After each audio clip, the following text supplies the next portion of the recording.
Assalamualaikum dan selamat sejahtera. Umum mengetahui bahawa kegiatan buli kini semakin berleluasa khususnya di negara kita. Apakah yang dimaksudkan dengan buli?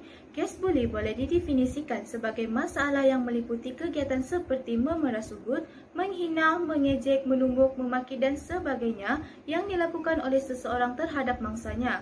Memang tidak dapat dinafikan bahawa dewasa ini kes buli yang berlaku di sekolah semakin berleluasa dan menjadi-jadi. Hal ini telah mencapai satu tahap yang amat merimaskan dan membimbangkan pelbagai pihak seperti pihak sekolah, ibu bapa, kerajaan, masyarakat dan lain-lain lagi. Secara umumnya, tingkah laku buli ditafsirkan sebagai tingkah laku yang dilakukan oleh seseorang dengan mengasari orang lain.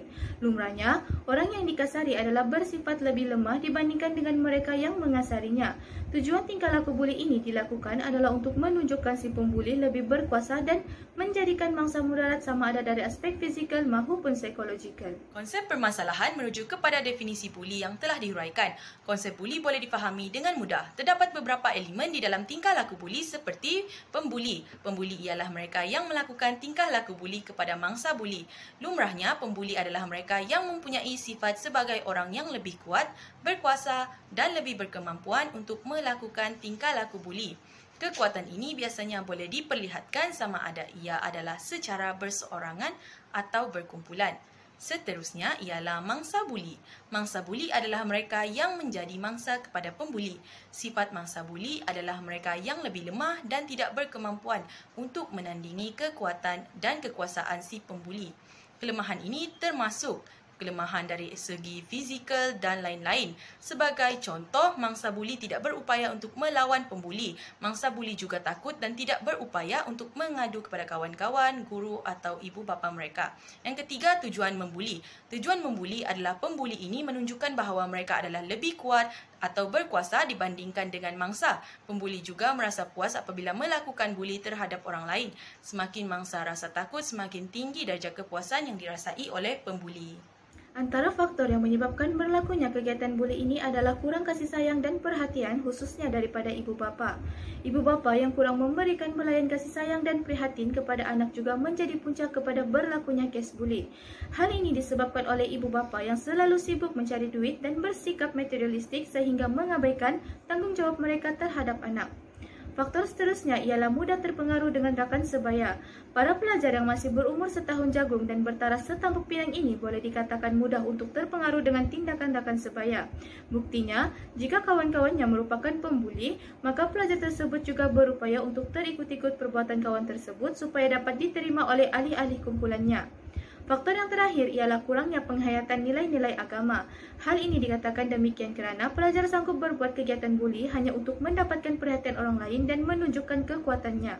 Ringkasnya, mereka semakin ketandusan nilai kemanusiaan dalam diri mereka sendiri. Kesan-kesan buli ke atas pembuli dan mangsa yang dibuli ialah kanak-kanak yang kerap menjadi sasaran pembuli selalunya menderita dari segi emosi dan sosial.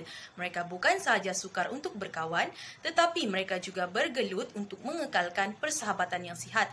Mangsa buli juga cenderung mengalami pelbagai emosi. Mereka mungkin berasa marah, terdedah, tidak berdaya, kecewa, kesunyian dan terasing daripada rakan sebaya mereka. Seterusnya ialah kesan fizikal. Selain daripada kesan lebam dan fizikal, terdapat kos fizikal tambahan. Sebagai contoh, kanak-kanak yang dibuli sering mengalami kebimbangan. Tekanan pada badan mereka juga akan mengakibatkan pelbagai masalah kesihatan, termasuk menjadi lebih kerap sakit dan mengalami ulcer dan keadaan lain yang disebabkan oleh kebimbangan yang berterusan. Kanak-kanak yang dibuli juga mungkin mengadu sakit perut dan sakit kepala. Di samping itu, kanak-kanak yang dibuli juga sering menderita dari segi akademik. Kanak-kanak yang dibuli sukar memberi perhatian terhadap kerja sekolah mereka. Malah, grade yang tergelincir adalah salah satu tanda awal kanak-kanak dibuli. Kanak-kanak juga mungkin terlalu sibuk dengan buli sehingga mereka lupa tentang tugasan atau mengalami kesukaran memberi perhatian di dalam kelas. Selain itu, kanak-kanak yang dibuli juga akan ponteng sekolah atau kelas untuk mengelakkan diri mereka daripada dibuli. Cadangan ataupun strategi bagi menangani masalah buli adalah dengan memperkukuh peranan ibu bapa. Ibu bapa hendaklah menerapkan ajaran agama, moral dan nilai murni kepada anak-anak sejak kecil lagi.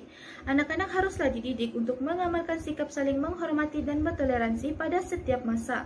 Kasih sayang dan perhatian yang secukupnya akan membantu anak-anak membesar dengan sempurna kerana anak yang berkepribadian terpuji merupakan anak-anak yang membesar dalam sebuah keluarga yang bahagia. Mereka tidak akan tergamak untuk menyakiti dan membuli orang lain kerana ibu bapa telah menyemai ajaran-ajaran yang baik dan berguna di jiwa mereka sejak kecil lagi. Cadangan seterusnya ialah peranan guru bimbingan dan konseling hendaklah diperhebatkan lagi. Hal ini demikian kerana di sesetengah sekolah, guru konseling sibuk membuat kerja lain daripada berjumpa dengan pelajar yang bermasalah untuk menyelesaikan masalah mereka.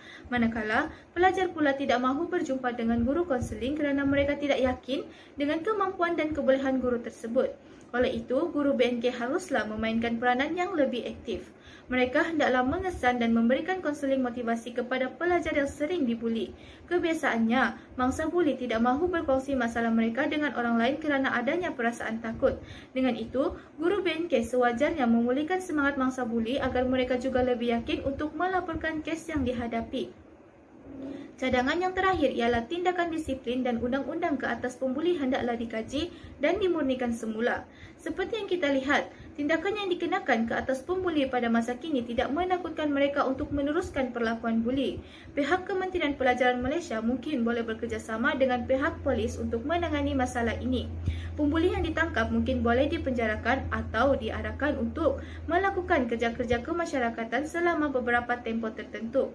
Selain itu, pembuli juga sewajarnya dikenakan hukuman yang setimpal seperti menghantar mereka ke pusat pemulihan akhlak atau digantung persekolahan untuk memberikan kesedaran dan pengajaran kepada pelaku serta orang ramai. Sehubungan dengan itu, umum mengetahui bahawa terdapat kes buli yang berakhir dengan kematian.